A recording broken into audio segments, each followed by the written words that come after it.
Assalamualaikum warahmatullahi wabarakatuh. Innal hamdalillah nahmaduhu wa nasta'inuhu wa nastaghfiruh wa na'udzu billahi min syururi anfusina wa min sayyiati a'malina. May yahdihillahu fala mudhillalah wa may yudlil fala hadiyalah. Asyhadu an la ilaha illallah wa asyhadu anna Muhammadan abduhu wa rasuluh la nabiyya ba'dah. Allahumma salli wa sallim ala nabiyyina Muhammad sallallahu alaihi wasallam wa ala alihi wa sahbihi wa man sara ala nahjihi ila yaumiddin, amma ba'd. Ayol ikhwah, kita lanjutkan kajian tafsir. Kali ini masih surat ke-7, suratul A'raf, ayat 31 ya Pak? 28. Oh masih. Ayat 28.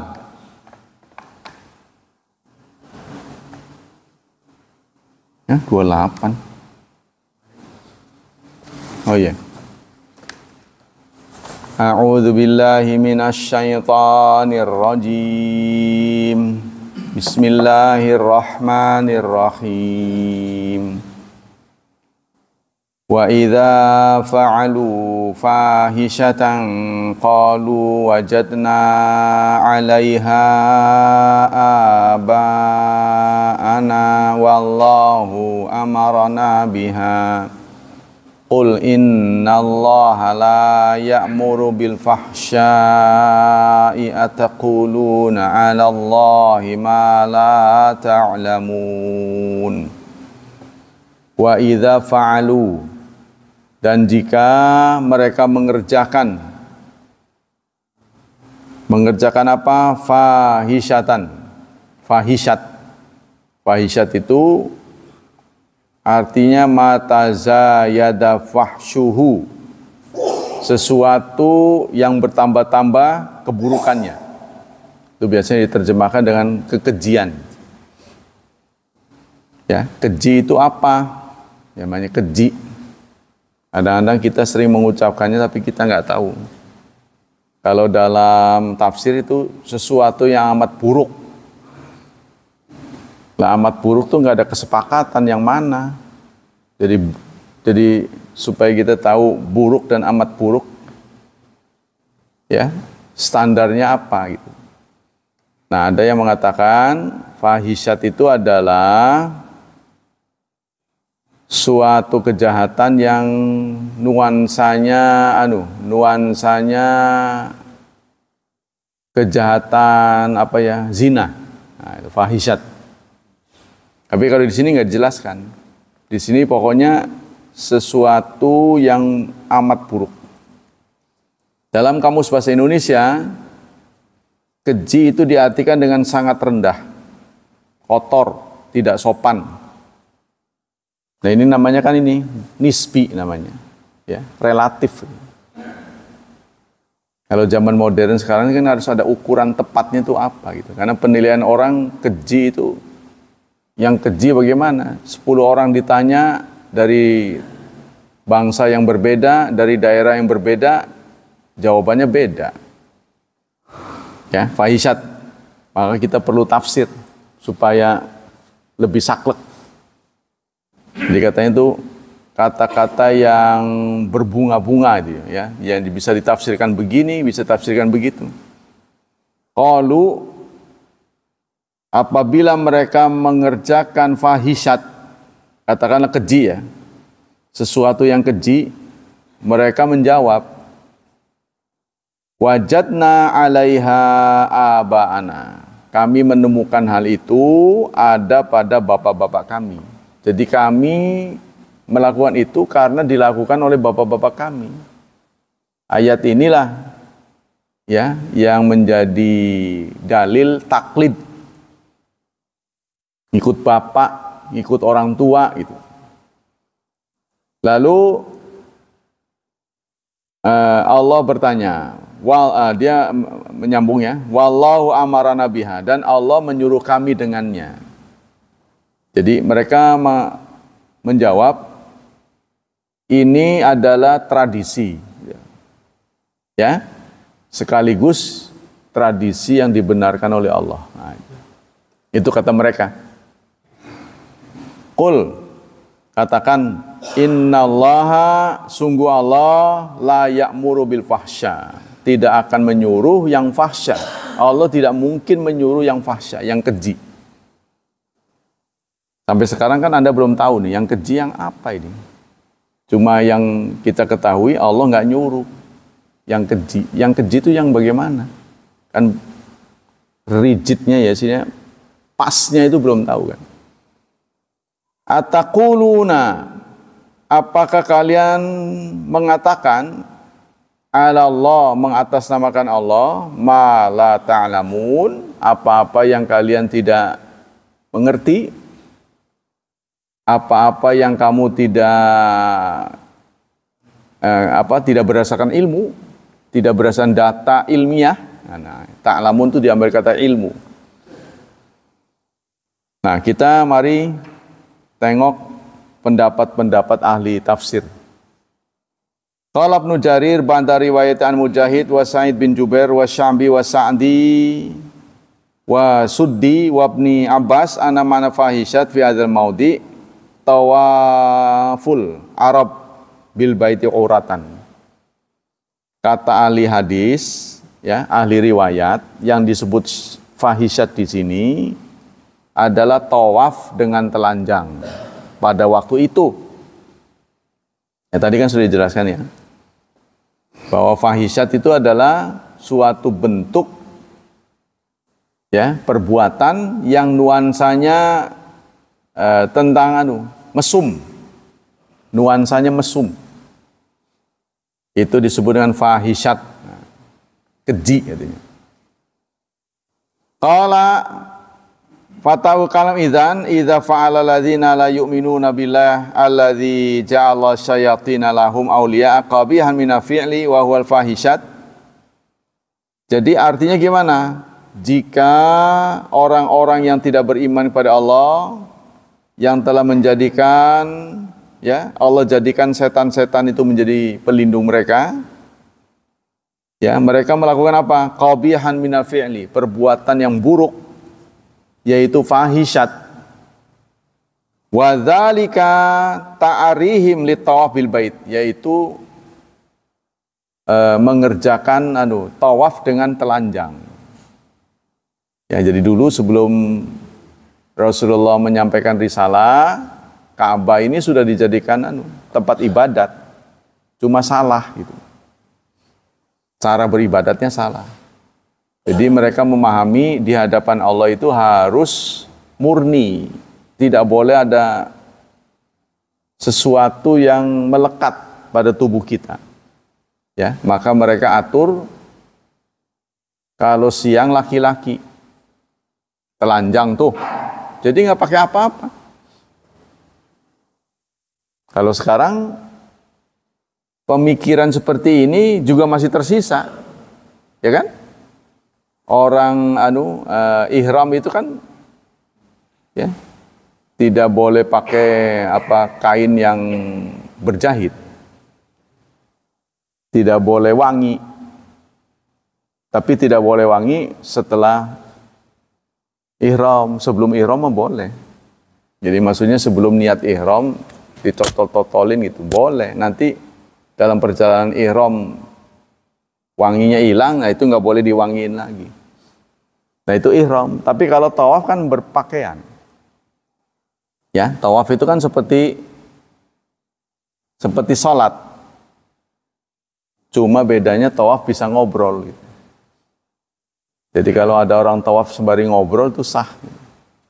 Kalau sholat kan nggak bisa. Sisanya yang lain-lain sama. Ada tambahan dari Ibnu Taimiyah, tidak usah berwudu. Maksudnya tawaf itu tidak wajib wudu. Tapi ada lagi yang mengoreksi, tidak wajib wudu juga kalau pas tawaf batal, bukan sejak semula. Ya memang ini fatwa begini agak memudahkan kita ya, karena tawaf kalau batal itu memang susah ya. Tapi kalau dari awal nggak wudhu ini yang kurang cocok. Sebab ba'da tawaf itu kan sunnah sholat ba'da tawaf 2 rakaat. Kalau bisa di Hijri Ismail, kalau bisa. Nah, kita kembali ke sini. Jadi pemikiran beda dengan ini, ya. Jadi orang kalau belajar Quran dan belajar tafsir dan hadis, ilmu hadis ya, itu otaknya dibuat berpikir. Ini tafsirnya gimana? Nah, kita kembali. Jadi perbuatan pada saat itu asbabun nuzulnya ayat ini adalah mereka kalau tawaf telanjang. Watajarudim lahu fa'udhilu alama atau. Maka mereka dikritik atas apa yang mereka lakukan min qabihi fi'lihim. Dari perbuatan yang qabih. Sampai sekarang, jadi kalau ibadat artinya tauhid uluhiyah, kan ada tauhid rububiyah, tauhid uluhiyah. Tauhid uluhiyah itu adalah cara kita nimbang terima gitu ya. Gampangnya gitu dalam bahasa Jawanya. Kita kan tauhid rububiyah. Rububiyah itu Allah sudah ngasih kita, ngasih kesehatan, ngasih hidup. Kan kita rumoso ya, rumasa. Aduh, saya sudah diberi nikmat banyak. Ngebalesnya gimana? Nah, ngebalesnya itu namanya tauhid uluhiyah.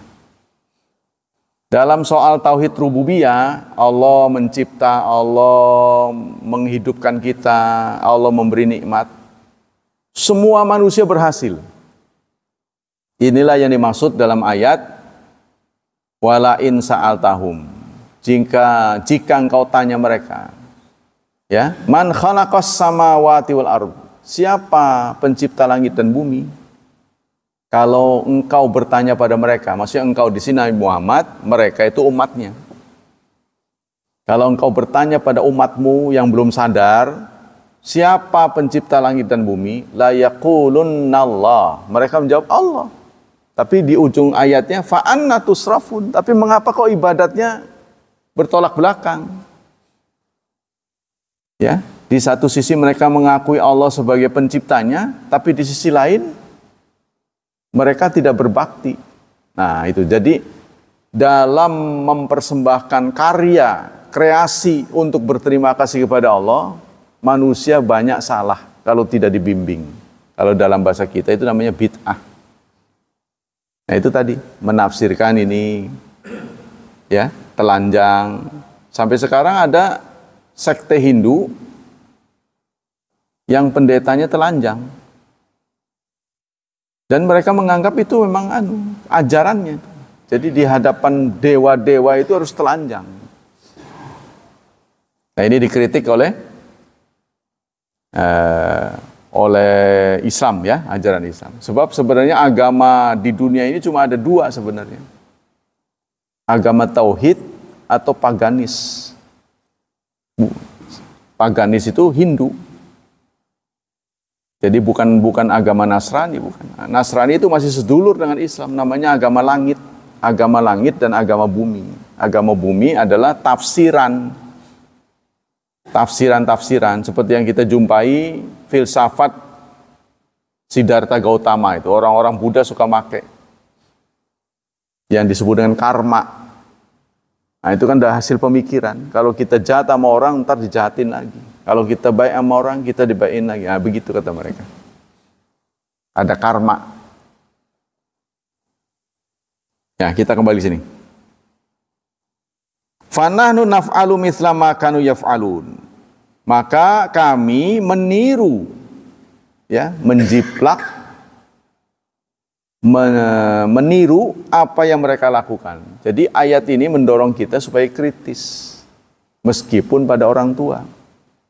Ya contohnya saya lah, kalau saya nggak kritis bagaimana bisa masuk Islam? Contohnya gitu. Kalau saya lihat orang-orang Islam yang sudah senior nggak kritis. Nerima begitu saja. Lah kalau saya bersikap begitu dulu, ya bagaimana bisa pindah? Karena saya pasti akan menganggap warisan orang tua lah yang benar. Nggak mungkin salah. Tapi saya kritisi, oh nggak benar, jangan dipakai. Begitu masuk Islam, kembali saya dihadapkan begitu, senior-senior saya. Ya, tentang Abdul Qadir Jailani.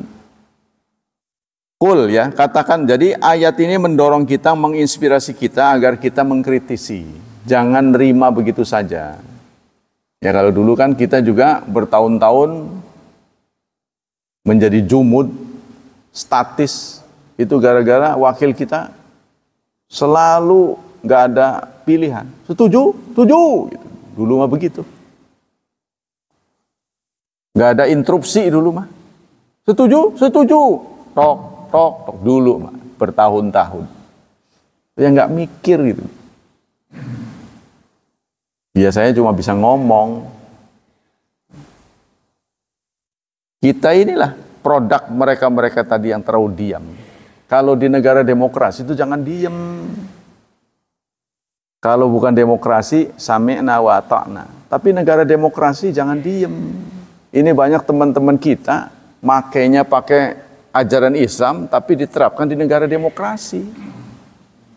Menyatakan pendapat itu bagian dari demokrasi. Gimana sih? Nggak mudeng tuh. Dan sudah banyak ya kita terselamatkan dengan menyatakan pendapat. Sila pertama mau diganti, protes, berhasil. Alhamdulillah. Ya kan? Rempang, protes, berhasil. Ya kan? Ini berhasil.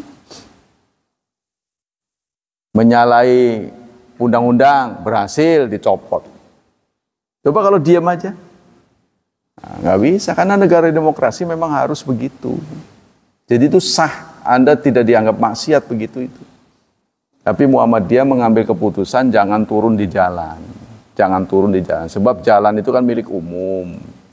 Nanti mengganggu. Tapi kadang-kadang kalau nggak turun ke jalan juga nggak sadar-sadar gitu. Dianggapnya anteng-anteng aja. Nah, kita kembali. Katakan Muhammad, innallaha la ya'muru bil fahsya. Allah tidak menyuruh yang fahsya, yang keji. Allah tidak mungkin. Jadi kalau ada sesuatu, artinya berdasarkan ayat ini, tanpa wahyu pun, kalau kita ini ngelihat nggak mudeng, ini kayaknya nggak mungkin Islam begini. Kayaknya boleh gitu kalau berdasarkan ini. Kan mereka nggak tahu yang fahsya dan yang enggak. Bagaimana bisa mengkritisi warisan dari orang tuanya? Oh masa Islam begini sih? Nah, saya lanjutkan. Allah tidak mungkin menyuruh yang fahsya. Nah, bagaimana tahu fahsya atau tidak kalau nggak ngaji? Yo, sekarang contohnya tawaf telanjang. Apa yang jelek gitu? Ya kan kita berpikir dari sudut ajaran Islam karena udah ngerti. Kalau nggak ngerti, terus apa yang salah gitu? Itu kesepakatan. Sudah jadi kesepakatan. Ya, apa yang salah gitu? Contohnya sekarang di Jepang saja, tempat-tempat mandi itu telanjang. Karena aturan dari sananya. Contohnya seperti Bapak mau ke KCC, boleh nggak pakai baju begini? Pakai jubah gitu mandi. Nggak boleh. Nggak boleh pakai air, baju renang. Begitu kan? Nah, sama dengan itu. Nah, ini kan sudah kesepakatan. Kecuali di balong, di kampung-kampung, ngejebrus apa aja boleh. Nah, kalau di tempat-tempat yang sudah umum, kesepakatan nggak bisa. Di Bali mau masuk pura, tempat tertentu, tempat suci, nggak boleh pakai rok. Wanita haid juga nggak boleh masuk. Wah, keren itu. Orang yang lagi haid nggak boleh. Tapi saya yakin kalau dia bohong gitu ya. Oh, saya lagi enggak udah. Asal jangan kelihatan. Tetap aja lolos. Orang pakai celana pendek nggak boleh. Dia sediakan sarung di sana. Sarung. Masuk ke pura, masuk ke tempat-tempat suci, apalagi Islam. Yang berhala aja begitu, kenal kebudayaan. Waqala Siddiq Khan, berkata Siddiq Hasan Khan, wa fi hadhil ayat syarifah azamu jazirin wa ablaghu wa'id lil muqallid. Ayat ini menjadi tamparan buat orang yang taklid,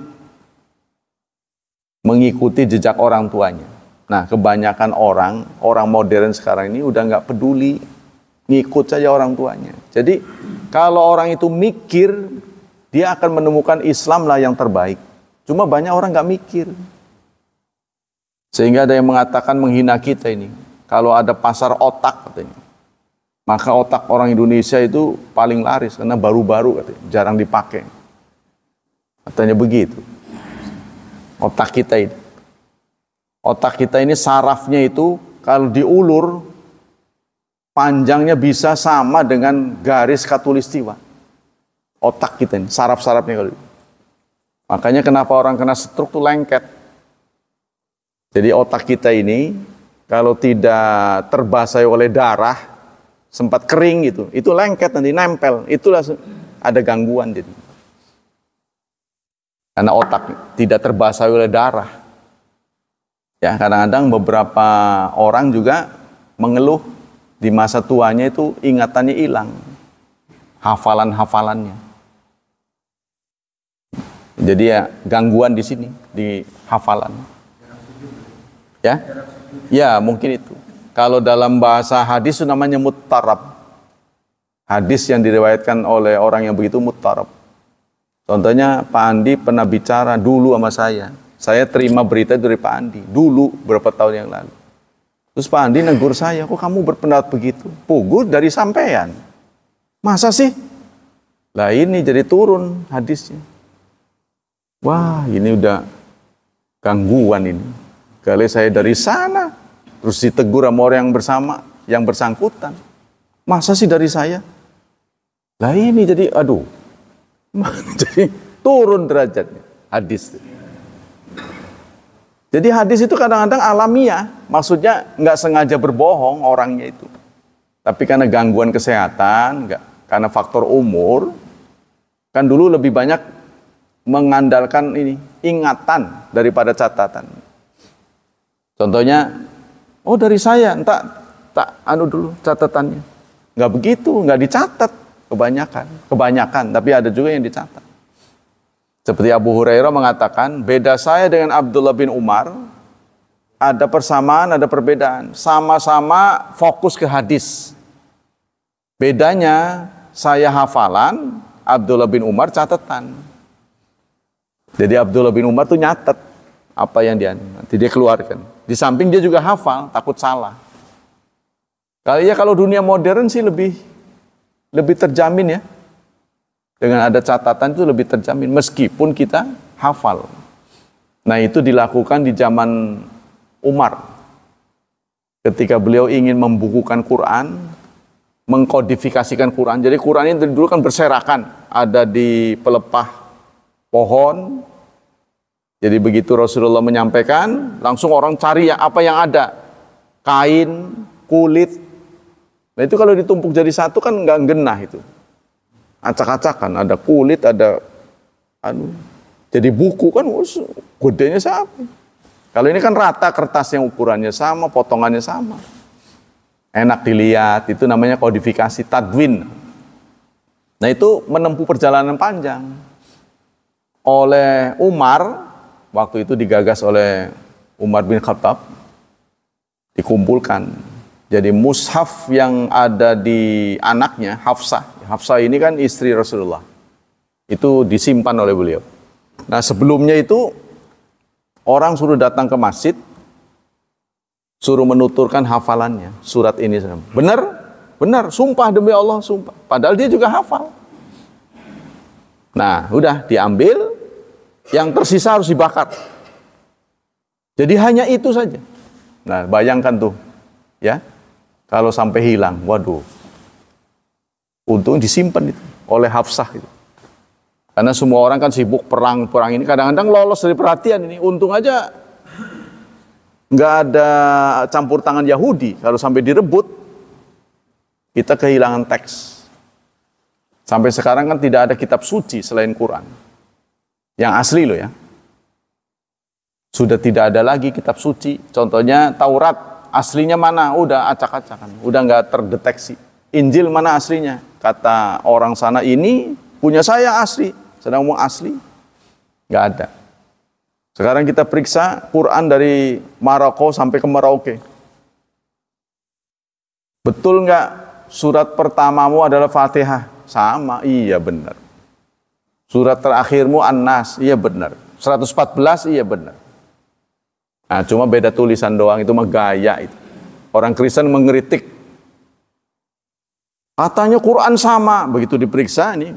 Ya, contohnya Pak Hilman punya Quran, saya punya Quran. Kan nggak sama itu, Pak. Nggak sama apanya? Kodnya mau percetakannya. Katanya sama, kata mereka. Kan kita jadi ketawa.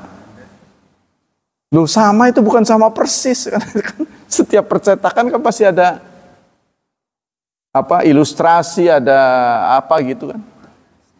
Ya ini Quran aja Anda periksa nih. Kecuali yang sama hijau-hijau itu sama. Kalau ini dengan ini pasti ada bedanya. Tapi bukan beda di intinya, tapi itu aksesorisnya, gambarnya, anunya. Iya dekor itu dilecehin sama orang kan. Katanya sama, nggak sama juga. Ya nggak sama lah. Sama dengan jam lah. Sama nggak jamnya? Ya beda, itu mau gede, ini kecil. Tapi kan intinya penunjuknya itu sama. Nah, kita kembali sini. Jadi apa yang kita bisa dapati dari ayat ini? Wal muqallid laula tarahu biqauni wajada abu ala dzalika madzhab ma'tiqadi bi anna alladzi amara bihi wa anal haq lam yabqa alaihi. Wa hadhihi khisla hiya allati baqiya bihal yahudu 'alal yahudi wa nasrani 'ala nasraniyah. Seorang muqallid itu sering tertipu dengan keadaan.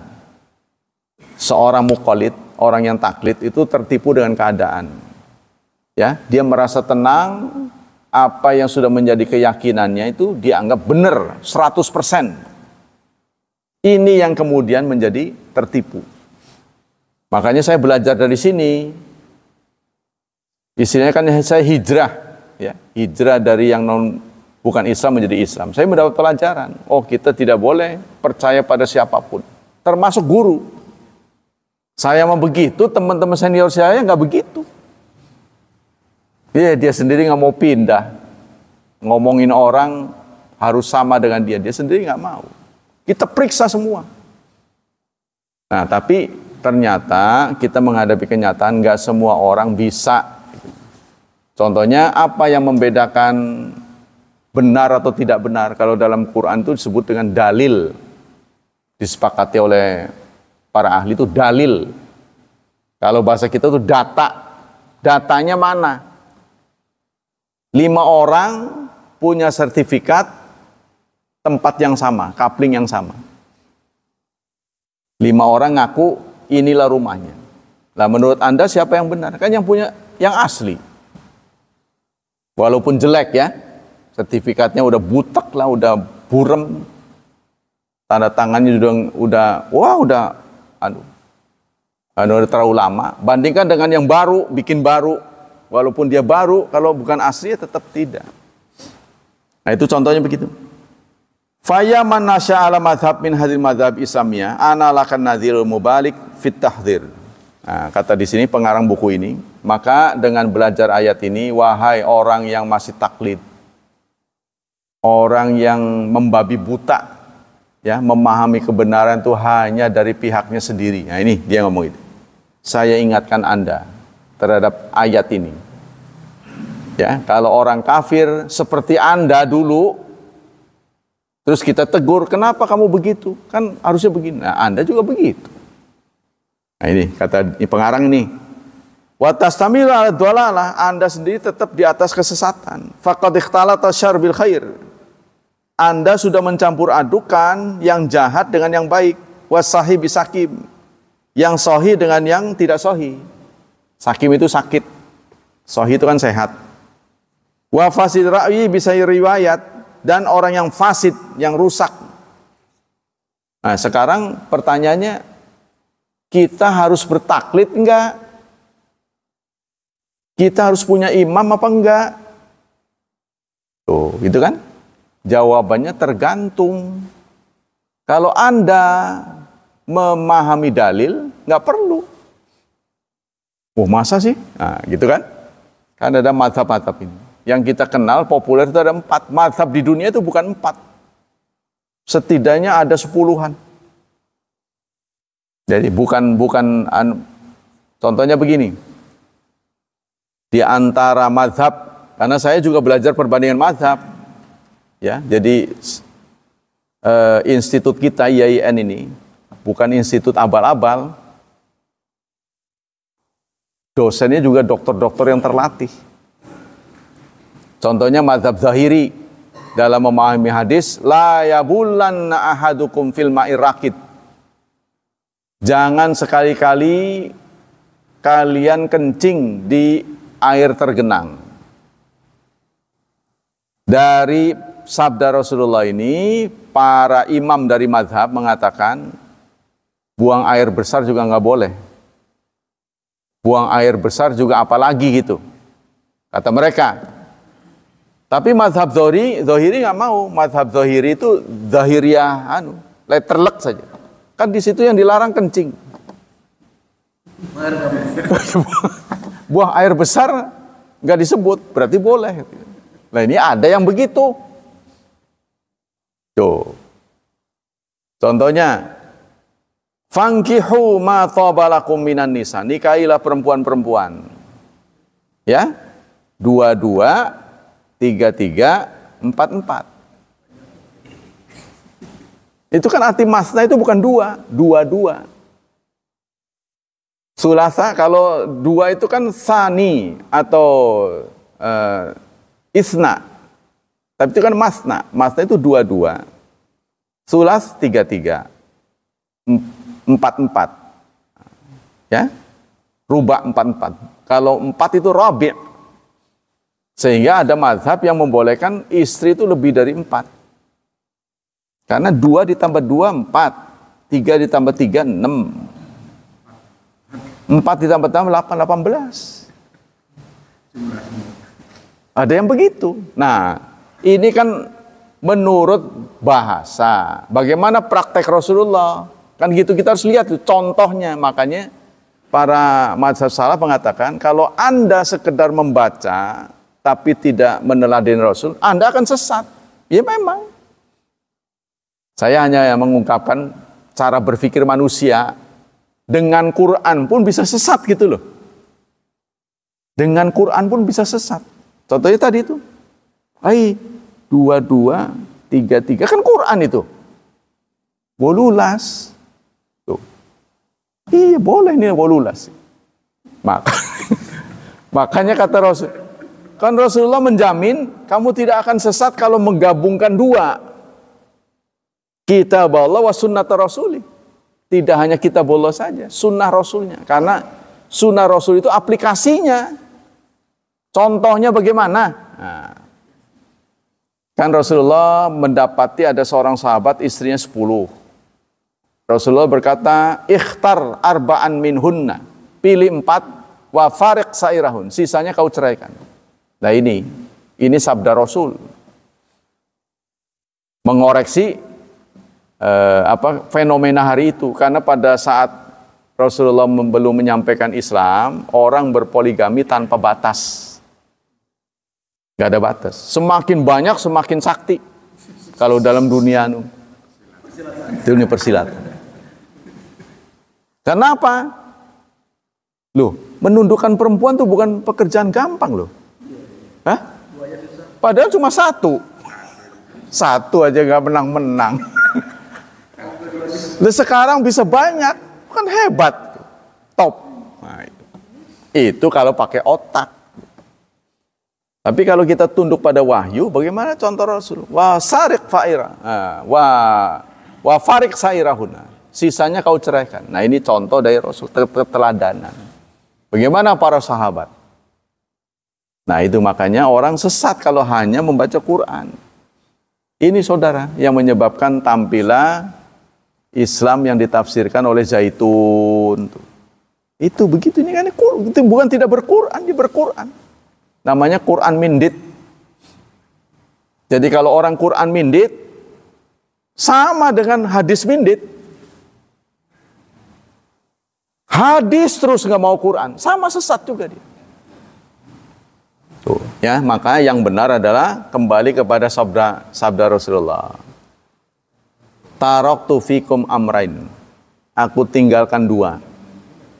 Aku wariskan dua. Lan tadhilu abada. Di situ menggunakan kata lan. Kamu tidak akan sesat selamanya. Ma in tamassaktum bihima. Sepanjang kamu berpegang teguh pada keduanya. Kitabillah wa sunnatur rasuli. Kitabullah dan sunnatur rasul. Jadi dua. Nggak boleh dipisahkan. Maka kita ini, kalau habis baca ini, nggak mudeng nih. Apa fahisyat ini? Jangan ditafsirkan sendiri. Nanti ada dalam Quran, wa fil madinati tis'atu rahtin yufsiduna fil ard. Di Madinah ada 9 orang yang berbuat kerusakan. Itu dia tafsirkan dengan penulis atau pemrakarsa Piagam Jakarta yang jumlahnya ada 9, panitia 9 kan, itu kan pemrakarsa Piagam Jakarta itu. Ayat itu dipakai oleh dia untuk mengatakan bahwa falsafah negara ini sesat karena itu. Jadi pembenaran lewat ayat itu. Nah, saya jawab, memang Quran itu cuma buat orang Indonesia ya? Kalau sekarang orang Malaysia menafsirkan ayat begitu, bagaimana itu? Kan Pancasila ini kalau diseberangkan ke Malaysia nggak laku. Lalu mereka menafsirkan gimana? Wih, nggak cocok ini, saya nggak kenal panitia 9. Nah, kayak gitu. Nah, cocoknya begitu. Jadi kita berpikirnya begitu. Quran itu adalah kitab suci dunia. Jadi Anda jangan berpikir hanya di Indonesia. Semua ditafsirkan Indonesia. Tafsir Indonesianya itu contohnya begini. Kebetulan kok ya sama itu. Ya Musa, ud'ulana rob'a, apa itu, yukhrijnana mim bakliha. Tolong Musa, saya mau minta sayur-sayuran, wa kitsaiha, timun dan sebagainya. Kebetulan kok ada 5. Itu Pancasila katanya. Menentang itu. Nah, dia pakai dalil enak aja, taruh ke situ. Dicocok-cocokin. Namanya cocokologi. Nah, sekarang hadis wayahnya. Supaya nggak sesat. Kita lanjutkan. Sekarang babut taharatil ardi bijafafiha. Sucinya tanah dengan jafaf karena kering. Nah, ini yang tidak dikenal di fikih-fikih NU. Jadi tanah kena najis, ya, anak kita kencing, lantai kita masih tanah. Nah, ini kalau tanah ini udah kering, dengan sendirinya suci lagi. Begitu maksudnya hadis ini. Apa bunyi hadisnya? Dari Abdullah bin Umar qal, kanatil kilabu tabulu. Suatu saat ada kilab, ada anjing kencing. Bukan orang lagi, ini anjing. Wa taqabbala wa tadabara. Hilir mudik anjing itu. Fil masjid fi zamani Rasulillah. Di zaman Rasulullah, masjid itu masih diwarawirin oleh anjing. Falam yakunu yurasyuna syai'an min dzalika. Tidak ada satupun sahabat yang nyebor. Kencing-kencing anjing itu disebor kalau mau sholat. Kan dulu belum ada keramik ya. Jadi masih polos itu. Batu-batuan. Terbayang nggak oleh kita, mereka sholatnya tetap tata. Kan kalau ada nyempil aja satu tuh, waduh sakitnya mungkin main, apalagi betul-betul di tanah. Tapi mereka nggak ngeluh tuh, kita ngeluh baik, ya kan? Nah, itu tanda bahwa dengan jafaf kalau sudah kering maka normal lagi. Tapi katanya sih ada yang ngomong, katanya ini bisa benar bisa enggak. tanah Masjidil Haram ini berbeda dengan kita. Tanahnya berbeda. Jadi dia kalau mendapat cairan tuh cepat kering. Jadi contohnya ada kisos ya. Ada kisos tuh. Darahnya kan muncrat, Pak. Jadi kalau kepala orang itu dipenggal, itu darahnya kayak apa ya? Pemadam kebakaran atau gimana tuh? Gitu nyembur gitu. Katanya begitu, saya belum pernah lihat langsung. Jadi begitu dipenggal ini mancer gitu. Nah itu kan berceceran. Itu dalam sekian menit kering. Kalau kita kan beda. Sampai darahnya kering, lama-lama kayak cincau gitu ya. Lalat banyak gitu. Itu yang terjadi pada tanah kita. Tapi di sana enggak. Katanya begitu. Saya sih masih katanya, tapi kalau kuburan saya udah lihat langsung, Pak. Rasa penasaran saya, katanya kuburan itu kan massal. Bagaimana orang Arab ngubur tuh? Satu lubang itu untuk banyak orang, berjemaah. Saya penasaran, saya dapat berita begitu kan. Saya ke sono. Sengaja ke kuburan saya untuk mencari tahu. Memang betul. Jadi kuburan itu lubangnya bisa segede pengimaman ini. Lebih besar malah. Nah itu ada lubangnya. Kemudian saya periksa ada tangganya. Masa dalam kuburan ada tangga? Begitu saya longok begini nih, kayak tumpukan semen. Jenazah itu kayak ditumpuk kayak semen. Jadi kalau udah penuh baru ditutup. Sampai saya mual. Iya. Iya gitu. Saya kan berpikir kayak semen gitu. Saya mual saya. Saya kan ngajak istri saya, nggak taunya di gerbangnya dicegat. Perempuan nggak boleh masuk. Saya bilang, kalaupun kamu masuk nyesel. Saya aja nyesel. Bau jadi mual. Bisa nggak makan tuh, berapa kali gitu.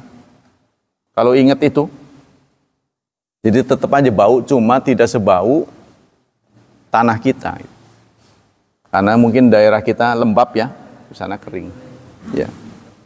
Jadi saya pernah mendapati juga berangkat ke Masjidil Haram, ada orang tergeletak sudah meninggal. Itu nggak ada satu orang pun yang mengelilinginya, cuma ditutup koran aja gitu. Begitu saya pulang lagi sudah berjam-jam masih di situ. Kalau kita kan tidak mungkin kan. Nah ternyata tanah sana memungkinkan, karena di sana mah nggak bau.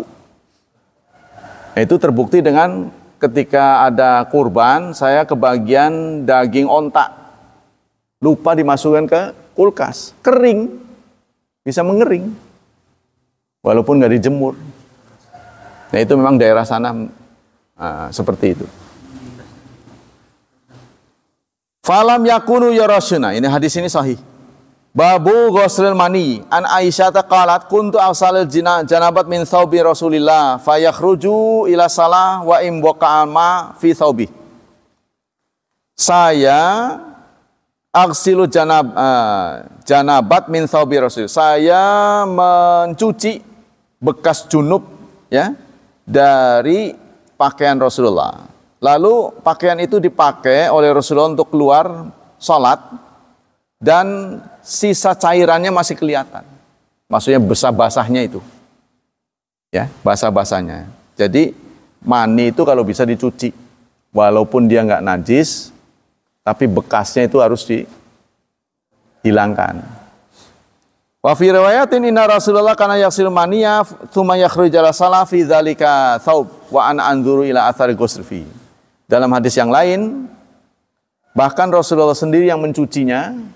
Dan pakaian yang dicuci itu belum sempat kering dipakai oleh Rasulullah untuk salat. Aku melihat bekasnya, kata Aisyah. Ya, jadi tindakan Rasulullah ini semuanya menjadi dalil hukum ya. Kemudian ada lagi hadis yang farkil mani, menggaruk mani. Dari Abdullah bin Syihab al-Khawlani, qala kuntu nazilan ala Aisyah. Dari Abdullah bin Syihab al-Khawlani, satu saat saya mampir ke rumah Aisyah. Fahtamaltu fi thawbiyya, aku membawa pakaian. Ya. Faghamastuha fil ma, lalu aku rendam pakaianku itu aku rendam. Mungkin ini kesulitan air, jadi dia mampir ke rumah Rasulullah. Fara'atni jariyatun li Aisyah fa akhbaratha. Lalu ada pembantu Aisyah, ya, remaja wanita, melihat aku, lalu diceritain ke Aisyah. Saya lagi ngerendam tuh, diceritain, dilaporin oleh jariyat. Fa ba'atsat ilayya Aisyah faqalat. Lalu Aisyah menegur aku, "Maha malaka ala masana'ta bi thawbaika." Kamu lagi ngapain? Katanya. Aisyah menegur. Qala faqultu ra'aitu ma yaran naim fi manami. Dengan malu-malu dia mengatakan, semalam saya mimpi, katanya. Maksudnya mimpi keluar mani. Wong numpang kok mimpi pisan gitu kan. Malu. Ngapain bajunya direndam? Iya, payah ini. Qalat hal ra'aita fi masyai'an? Kata Aisyah menegur, memang kamu lihat ada bekasnya di pakaian itu sehingga kamu rendam. Jadi semalam aku mimpi gitu kata itu. Direndam pakaian. Lalu laki-laki itu menjawab, "La, tidak." Aisyah menyampaikan, "Fala ra'aita sya'an ghasaltahu, laqad ra'aituni wa inni la ahukum min thawbi Rasulillah, ya bisan bisufri." Kalau kamu lihat ada, baru kamu cuci. Itu kata Aisyah, ya.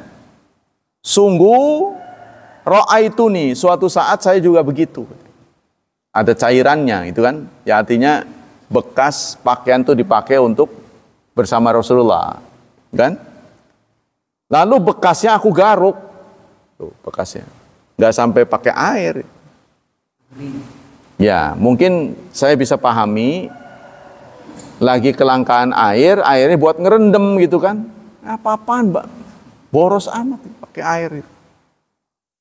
Semalam ini bekas mimpi.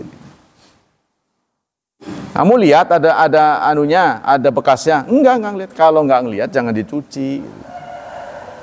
Wong walaupun terlihat juga nggak perlu kena air, nggak apa-apa kalau mani mah gitu. Ya, karena saya pernah menggaruknya, begitu maksudnya. Sehingga ini menjadi dalil mani itu tidak najis. Menjadi dalil mani tidak najis. Semua ya konon yang keluar dari kelamin kita itu ada 4 jenis. Semuanya najis kecuali mani. Ada madhi. Ada apa tuh? Wadi. Ada madhi adalah wadi. Ada lagi kencing, urin. Ada lagi mani. Satu saja yang nggak najis, yaitu mani. Ya, jadi tubuh kita ini punya produksinya beda-beda. Produksinya beda-beda. Sampai air mata pun katanya beda-beda. Air mata kelilipan dengan air mata karena sedih, air mata gembira, air mata karena menangis karena mikirin dosa, itu komposisinya beda-beda. Dan ini maksudnya kelihatannya mata doang nih, tapi ternyata dia produksinya kok bisa, ya ibarat kita itu produksi kok ada di macam rasa stroberi, ini rasa jeruk, kok bisa begitu nih mata kita. Nanti yang akan berat timbangan adalah air mata yang menetes karena ingat dosa. Itu akan ditimbang oleh Allah. Kalau yang lain-lain kesograk itu, nggak ada artinya nih, awurin, buang. Karena kelilipan keluar. Itu mah nggak ada nilainya itu. Nanti yang berat di timbangan itu yang menangis karena ingat dosa-dosa. Selanjutnya, babun fil... Sebentar lagi ya. 392. Bentar lagi, semenit lagi. Babun fil adza yusibu dzil wan ni'al. Kotoran yang menempel di ujung pakaian. Nah, terutama kalau kita lagi musim basah ya. Apa itu hujan? Kita berjalan itu kan cepret, maksudnya nyepret. Nah, bagaimana itu? Dari seorang wanita dari Bani Ashal, qalat qultu ya Rasulullah, saya pernah bertanya pada Rasulullah, inna lana tariqan ila masjid muntinatan. Ya Rasulullah, saya melalui jalan menuju masjid itu ada tempat yang airnya bacin. Saya nggak bisa ke masjid, pasti lewat situ. Tapi nyepret gitu loh, pasti solokan atau gimana ya, got ya, bau gitu. Fakaifa naf'alu idza mutirna. Nah kalau musim hujan bagaimana ya Rasulullah? Sebab saya nggak bisa kecuali melewati itu. Ya kita selesaikan dulu ya. Alaisa ba'da tariqan hiya atyabu minha. Itu apa semuanya begitu atau enggak? Kata Rasulullah. Semuanya becek enggak? Enggak, ada nanti ada yang enggak becek. Nah itu, yang tadi kotor terbersihkan oleh yang enggak. Yang ngerti ya? Jadi kan kita melintasi daerah becek, cepret. Kan enggak semuanya jalannya begitu. Nanti kita akan berjalan di suatu tempat yang tidak becek. Maka yang becek, yang tadi kotor itu terbersihkan dengan sendirinya. Ya maksudnya hilang najisnya. Ini kalau dalam bahasa fikih mah najis ma'fu. Najis yang diampuni karena sulit menghindari. Sebab kalau ingin menghindari nanti ya harus diangkat. Sementara ini ke perempuan, ya kan? Iya kan dia kalau perempuan kan sunahnya ngengser. Perempuan dengan laki-laki berbeda. Kalau laki-laki cingkrang. Ya, kalau perempuan ngengser sunahnya. Nah, ini terbalik kita mah ya. Yang laki-laki ngengser, yang perempuan cingkrang. Ya kan? Itulah kelakuan umat Nabi Muhammad yang cita-citanya mau masuk surga. Ya dimaafkan sajalah. Dimaafkan sajalah. Ya, mudah-mudahan ya. Jangan kereng-kereng. Nah, itulah saudara hadis tentang Rasulullah. Nah, ini semuanya nih petikan-petikan peristiwa alamiah ya yang terjadi di zaman Rasulullah. Jadi hidupnya sangat sederhana mereka. Nggak tahu nanya. Jadi kayaknya nggak ada pengajian khusus ya. Dia nggak tahu nanya begitu. Jadi ada masalah langsung Rasulullah dicari di mana tempat, nanya langsung. Nah sehingga inilah yang katanya menguatkan hadis-hadis itu untuk diingat. Jadi kenapa para penghafal hadis itu ingatannya kuat? Karena disimpannya di otak kanan. Kalau kita di otak kiri. Jadi kita niatnya menghafal. Kalau mereka itu ada peristiwa gitu. Kalau ada peristiwa itu orang jawab apa diingat terus tuh. Ya kan? Kita kalau berangkat haji contohnya ada peristiwa apa, entah kecopetan, entah dipukul orang terus dia ngomong apa tuh, omongan orang itu diinget-inget terus sama gitu. Itu karena disimpannya di otak kanan. Ya kalau fatwa itu sifatnya fatwa. Fatwa itu tidak mengikat. Beda fatwa dengan hukum. Kalau hukum itu mengikat. Jadi maksudnya kalau fatwa itu keputusan yang jika dilanggar tidak disanksi, tidak ada hukumnya. Tapi kalau putusan dilanggar tuh ada sanksinya. Itu bedanya situ aja. Ya sepanjang kita bisa kita jalankan. Kalau nggak bisa ya namanya nggak ada cara lain. Produk-produk yang ada dibuat oleh mereka itu rata-rata buatan mereka. Kan saya pernah ngomong bahwa kita dari bangun tidur sampai tidur lagi yang dipakai oleh kita produk mereka. Kita selalu mengeluh, kita nggak pernah memproduksi. Contohnya odol, ini nggak boleh, itu nggak boleh. Lama-lama nggak pakai odol, nah itu kan. Contohnya begitu. Hampir semuanya mereka. Makanya kita seharusnya menghadapi kenyataan seperti itu, kita produksi. Ya, karena itu Cina merasa anteng karena dia sudah punya market. Penduduknya banyak. Dia anteng dia. Kamu pun kalau nggak mau, rakyat saya masih pakai. Kalau kita kan nggak bisa. Nah, kita selalu mengunggulkan produk lain. Walaupun sebenarnya itu produk dalam negeri. Jangan salah loh. Banyak yang mereknya luar negeri itu sebenarnya dalam negeri. Kita ketipu. Ya, karena kita selalu membanggakan luar negeri, jadi capnya doang dibohongin sebenarnya itu kreasi kita. Orang Indonesia ini sebenarnya pinter, cuma karena kita tetap nggak mempercayai punya sendiri, nah itulah makanya dia caranya begitu, dilabeli. Nah itu Pak. Ya? Oh enggak status. Tapi ya diupayakan kita, fatwa itu tidak mengikat. Itulah bedanya fatwa dan putusan. Kalau putusan ya mengikat. Ya secara moral paling. Secara moral itu kita tidak memihak berarti. Tidak solider.